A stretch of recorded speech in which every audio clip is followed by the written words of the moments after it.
বৃন্দাবনের তরুলতা তারাও কহে কৃষ্ণ তোমার।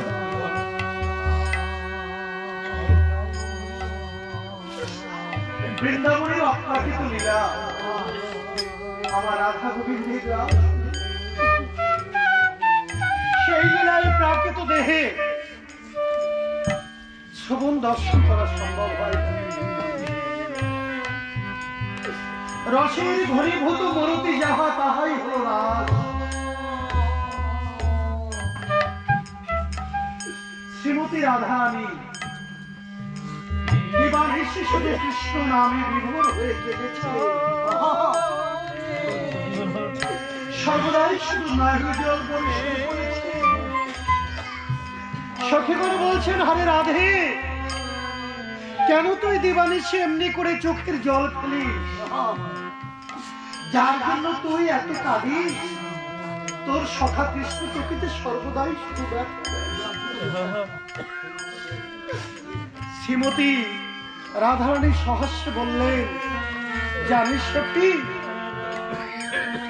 আমার সখা কৃষ্ণ সে যে কান্না বড় ভালোবাসে, ওই কান্নার মাঝে সে আমার কাছে আসে। তাই তো আমি দেবানিশি এমনি করে কৃষ্ণ কৃষ্ণ পরিক্রমা করে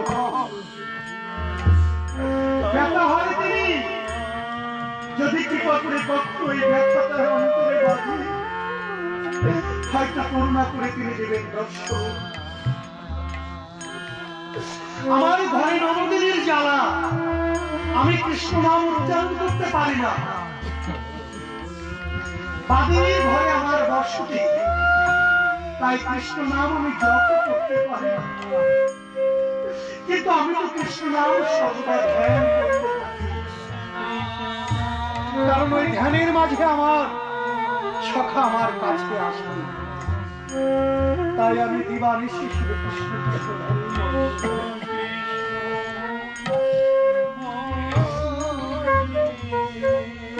বৃন্দাবনের গোপীগণ দীর্ঘ 1 মাস কাল দেখি দেবী কাত্যায়নীর আরাধনা করছে। কেন? হে গোবিন্দ, অবলা রমণী বলে দেহ অভ্যন্তরে আমাদের থাকতে হয়, তোমার লীলার সঙ্গে আমরা হতে পারি। তুমি গোচারণ ভূমিতে শাখাগণ সঙ্গে প্রতিদিন কত নিত্য নিত্য রসের খেলায় মেতে থাকো, কিন্তু আমরা অবলা নারী বলে তোমার সেই খেলার সঙ্গে আমরা হতে পারি না। গোবিন্দের ওই নিত্য খেলার মাঝে একদিন সখাগণ কৃষ্ণকে বলছেন, সখা, প্রতিদিন তো একই খেলা খেলছি, ওই এক খেলা আমাদের আর ভালো লাগে না। আজ আমরা একটি নতুন খেলা খেলতে চাই।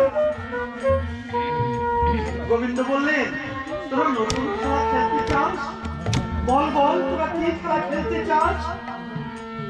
বললেন যে আজ আমরা সকলে তোর কাঁধে চড়তে চাই।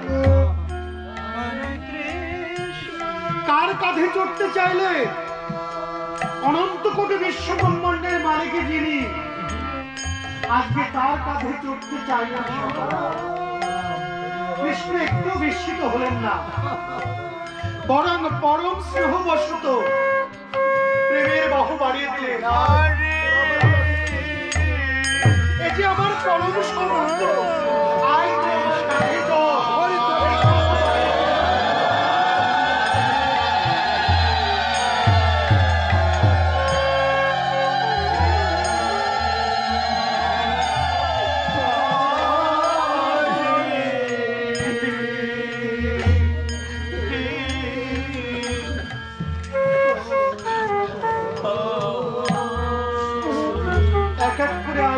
সব সখাকে কাঁদিয়ে দিলেন।